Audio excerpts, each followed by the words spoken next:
अस्सलाम वालेकुम नाजरीन, आप देख रहे हैं पैगाम औलिया चैनल। लाखों करोड़ों दुरूद व सलाम हुजूर पाक सल्लल्लाहु ताला अलैहि वसल्लम पर और उनकी आले पाक पर। क्या वाकई खिलाफत उस्मानिया फिर से कायम होने वाली है? क्या तुर्की ने सीरिया में जो कुछ भी हुआ इसलिए क्या कि वो खिलाफत उस्मानिया को फिर से कायम कर सके? कैसे और क्यों आखिर तुर्की की आर्मी इस दुनिया में हर तरफ फैल चुकी है? जगह जगह तुर्की की फोर्सेस देखने को मिल रही हैं। अरब कंट्रीज के बाहर भी तुर्की की फोर्सेस दिख रही हैं। क्या तुर्की बहुत जल्द कब्जा करके खिलाफत उस्मानिया कायम करना चाहता है?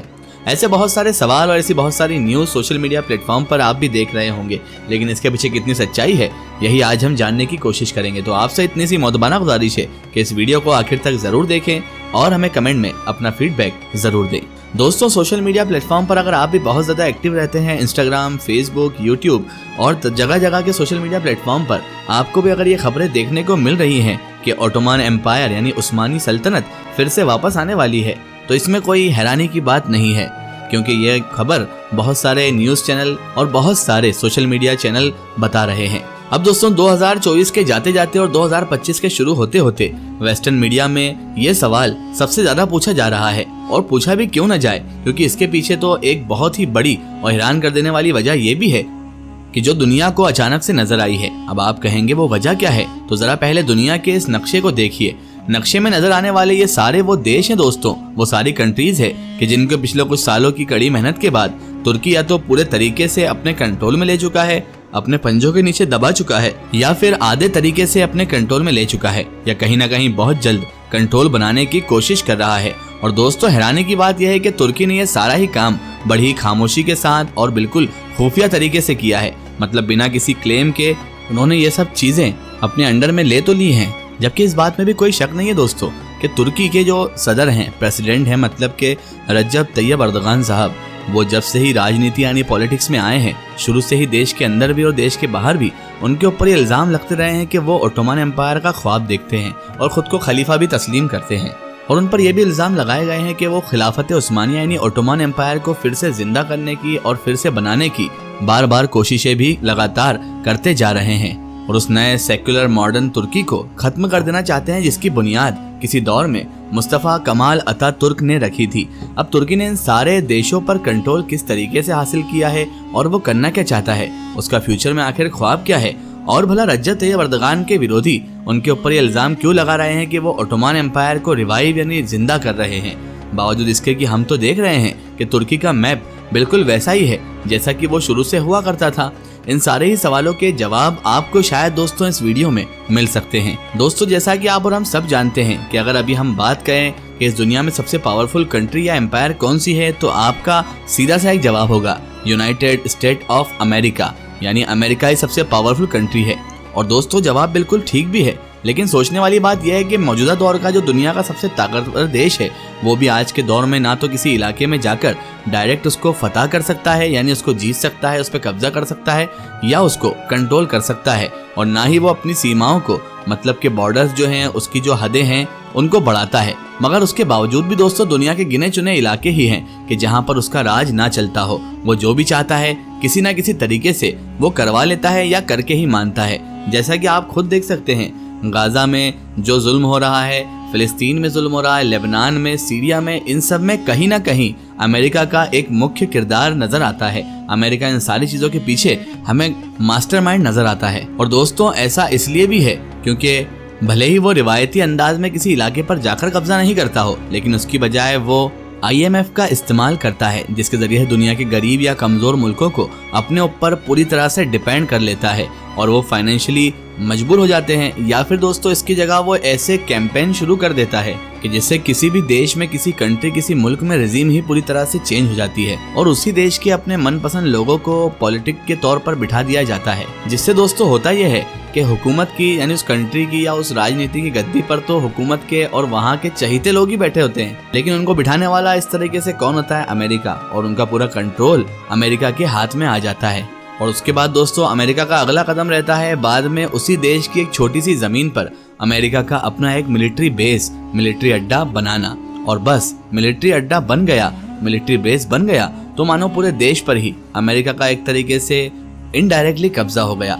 इसी नए अंदाज को फॉलो करते करते ही आज लगभग दोस्तों 70 से ज्यादा कंट्रीज देशों में अमेरिका के 800 मिलिट्री बेसेस मौजूद हैं, जो उसको दुनिया का सबसे ताकतवर एम्पायर बनाते हैं, या कह लीजिए ताकतवर मुल्क यानी कंट्री बनाते हैं। अब क्योंकि दोस्तों इस नए दौर में सल्तनत कायम करने का और दुनिया के ऊपर राज करने का तरीका ही ये वाला बचा है, तो इसलिए जब तुर्की में भी रजब तैयब अर्दगान नाम के उस लीडर की एंट्री हुई कि जिसका ख्वाब ही सल्तनत उस्मानिया की विरासत को वापस लाना, सल्तनत उस्मानिया को दोबारा कायम करना था, तो तुर्की ने भी फिर थोड़े बहुत बदलाव के साथ इसी रास्ते पर ही चलना शुरू कर दिया।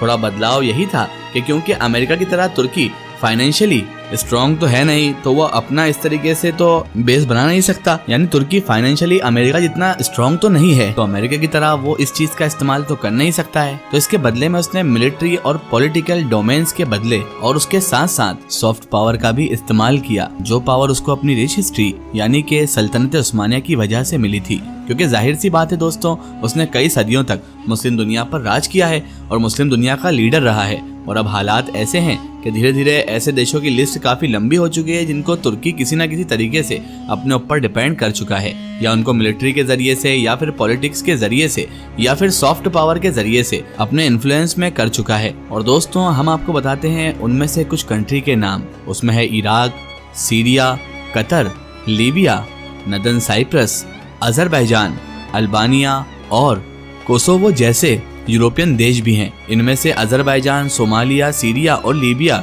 ये तो वो देश हैं दोस्तों जिनमें तुर्की ने डायरेक्ट मिलिट्री का इस्तेमाल किया, बल्कि हम ये कह सकते हैं कि वो डायरेक्ट इन देशों में जंग में ही कूद गया। नतीजा ये हुआ कि यहाँ पर तुर्की खुद तो स्ट्रांग हुआ ही, उसको इन सारे देशों से जुड़ी हुई चीज़ों का एक्सेस भी मिल गया। साथ ही साथ दोस्तों इन देशों में रहने वाले लोगों के बीच उसकी पॉपुलैरिटी भी काफ़ी बढ़ गई, जिससे उसका इन्फ्लुएंस भी काफ़ी स्ट्रांग हो गया, काफ़ी बढ़ गया। मिसाल के तौर पर अजरबैजान को ही देख लें, तो जैसा कि हम जानते हैं कि 2020 में जब उसकी आर्मेनिया से जंग हुई थी, तो उस जंग में अजरबैजान ने जो बिल्कुल एक तरफा जीत हासिल की थी, उसकी सबसे बड़ी वजह तुर्की और तुर्की के ड्रोन थे।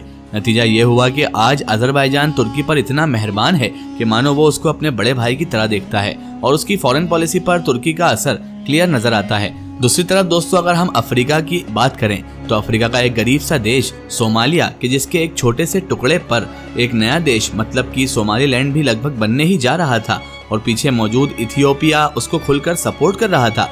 फिर मामला ये हुआ कि तुर्की ने न सिर्फ सोमालिया को बैक किया, बल्कि इतना स्ट्रॉन्ग बैक किया कि इथियोपिया को बहुत जल्द इस बात का एहसास हो गया, यकीन हो गया कि तुर्की सिर्फ बातें ही नहीं कर रहा, बल्कि अगर जंग हुई तो वो पूरी तरीके से इस जंग में कूद जाएगा, जिससे मजबूरी में इथियोपिया को सोमालिया के सामने ही झुकना पड़ गया। और दूसरी तरफ सोमालिया ने भी अपने आप को पूरी तरह से तुर्की के ही हवाले कर दिया।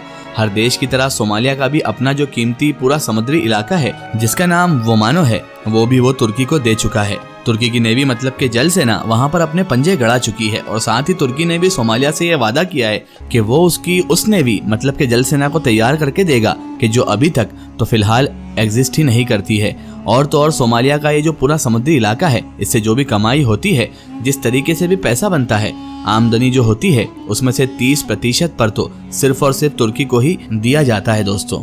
अब अगर नजर डालें लीबिया पर, तो जैसा कि हम जानते हैं जनरल मुअम्मर गद्दाफी के चले जाने के बाद लीबिया लगातार सिविल वॉर का सामना करता रहा, और आज के दौर में वो दो टुकड़ों में डिवाइड हो चुका है। उसमें से दोस्तों अब्दुल हमीद दुबैबा की वो हुकूमत कि जिसको UN भी रिकॉग्नाइज करता है, उसको तुर्की का सपोर्ट हासिल है, जबकि इसके मुकाबले में खलीफा हफ्तार की हुकूमत को रशिया, यूनाइटेड अरब एमिरेट्स और इजिप्ट जैसे देशों का साथ हासिल है। बल्कि वो तो किसी दौर में पूरे लीबिया पर ही कंट्रोल हासिल करने जा रहा था, मगर आखिरी वक्त में तुर्की के ड्रोन ने जंग का नक्शा ही बदल दिया। लीबिया की इस जंग में तुर्की को डायरेक्ट कूद जाने का इनाम ये मिला कि पहले तो उसको लीबिया के अंदर कदम जमाने का मौका मिला, जिससे वो दूसरी अफ्रीकन कंट्रीज में भी अपने आप को आगे बढ़ा सके।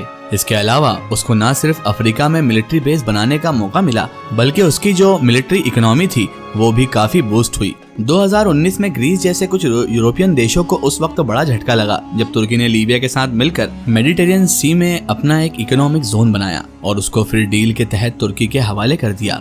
मतलब कि वहां से जो भी गैस, तेल वगैरह निकलेगा वो तुर्की के अंडर में आ गया। अब क्योंकि लीबिया के बड़े इलाके में रहने वाले आम लोगों को सपोर्ट तो तुर्की पहले से ही हासिल कर चुका था, इसलिए अब जंग में उजड़े हुए लीबिया को दोबारा से आबाद करने का ठेका, या ये कह सकते हैं कि कॉन्ट्रैक्ट वगैरह भी तुर्किश कंपनी को ही मिलने लगा। रोड, स्कूल, बाकी इंफ्रास्ट्रक्चर या फिर हेल्थ केयर ही क्यों ना हो, सब कुछ तुर्की के अंडर में है। इससे आप अंदाजा लगा सकते हैं कि लीबिया तुर्की पर किस हद तक डिपेंड हो चुका है, या अगर दूसरे शब्दों में कहें तो तुर्की कितनी मजबूती के साथ लीबिया के अंदर घुस चुका है। आगे बढ़ें और मिडिल ईस्ट पर नजर डालें तो सीरिया में भी अभी क्या हुआ है ये आप लोग मुझसे ज्यादा अच्छे से जानते हैं। बस मोटे मोटे तौर पर आप इतना समझ लीजिए कि सीरिया का जो फ्यूचर है वो लगभग तुर्की के इशारों पर ही तय हुआ करेगा, क्योंकि जिन छोटे बड़े और कमजोर ग्रुप्स को तुर्की लंबे वक्त से ताकतवर बनाने की कोशिश कर रहा था, उनकी मदद कर रहा था, उनको ट्रेन कर रहा था, फाइनेंशियली सपोर्ट कर रहा था, हथियारों की मदद कर रहा था, अब वही सारे ग्रुप्स ही आगे बढ़कर सीरिया की गद्दी तक पहुंच चुके हैं। तो इसलिए अब आगे क्या क्या होने जा रहा है ये इतना भी ज्यादा अनप्रिडिक्टेबल नहीं है। आधे साइप्रस पर भी तुर्की का 1974 से ही कंट्रोल है। इसके अलावा इराक में भी इसका मिलिट्री बेस है, कतर में भी इसका मिलिट्री बेस है। बाकी तुर्की के अलावा दुनिया में जो और भी 3-4 तुर्किश कंट्रीज हैं, मतलब जहां पर तुर्क लोग रहते हैं, तो क्योंकि हिस्टोरिकल ये सब एक ही कबीले के हैं, एक ही जगह से निकले हुए हैं, तो इसीलिए दोस्तों इन सारे देशों की फॉरेन पॉलिसीज पर भी तुर्की का गहरा असर दिखता है। वो इसलिए क्योंकि ये सारे देश तुर्की को अपने बड़े भाई की तरह देखते हैं। इसीलिए आप देखेंगे कि तुर्की की लीडरशिप में इन 4-5 देशों की मीटिंग वगैरह भी होती रहती है। इसके अलावा अफ्रीका की भी जितनी ऐसी कंट्रीज हैं कि जहां से पिछले 2-3 सालों से लगातार आपके पास एक एक करके इस तरह की खबरें आती रहती हैं कि वहां फ्रेंच ट्रूप्स को, मतलब कि जो फ्रांस की लंबे वक्त से आर्मी मौजूद थी, उसको निकाला गया है। वहां पर भी ये देखा गया है कि फ्रांस के चले जाने के बाद अगर किन्हीं और देशों का इन्फ्लुएंस बढ़ रहा है, प्रभाव बढ़ रहा है, तो वो सिर्फ 3 देश हैं। उनमें से एक तो चाइना है कि जो सिर्फ इकोनॉमिकल अपना इन्फ्लुएंस बढ़ाता है, जबकि मिलिट्री के लिहाज से 2 ही देश बचते हैं। पहला तो रशिया है, जबकि दूसरा तुर्की है। हालांकि दोस्तों ये बात अलग है कि तुर्की ने सीरिया पर ये सब करके कहीं ना कहीं इजराइल का काम आसान किया है। इजराइल लगातार गाजा पर, लेबनान पर और सीरिया पर भी हमले कर रहा है। सीरिया में जो नाम निहाद लोग आज गद्दी पर बैठ गए हैं वो बार बार एक ही बात करते हैं कि हम इजराइल से दोस्ती करना चाहते हैं और हम इजराइल के खिलाफ कोई भी कदम नहीं उठाएंगे। अब दोस्तों इस बात से साफ जाहिर होता है कि जो अभी सीरिया में जो गद्दी पर लोग बैठे हैं, जो पॉलिटिक्स कर रहे हैं, इन लोगों का मंशा, इन लोगों का मकसद क्या है। इन लोगों का मकसद कोई भी किसी भी तरह से फिलिस्तीन, लेबनान या इन लोगों की मदद करना है ही नहीं। यहाँ तक कि उन लोगों ने तो खुला ये बोला है कि फिलिस्तीन के मामले पर हम कुछ नहीं बोलेंगे। तो दोस्तों इस बात से साफ जाहिर होता है कि ये सब सिर्फ अपना उल्लू सीधा करने के लिए बैठे हुए हैं। इन्हें किसी भी कौम, किसी भी मजहब, किसी भी मिल्लत से कोई मतलब नहीं है। अगर जुल्म होता है तो होता रहे, मजलूम मरते हैं तो मरते रहें, इन लोगों को इस बात से कोई फर्क नहीं पड़ना है। फिलहाल आपकी इस पूरे मामले पर क्या राय है कमेंट सेक्शन में जरूर बताएं। फिर हाजिर होते हैं नई और बेहतरीन वीडियो के साथ। तब तक के लिए खुदा हाफिज, अस्सलाम वालेकुम।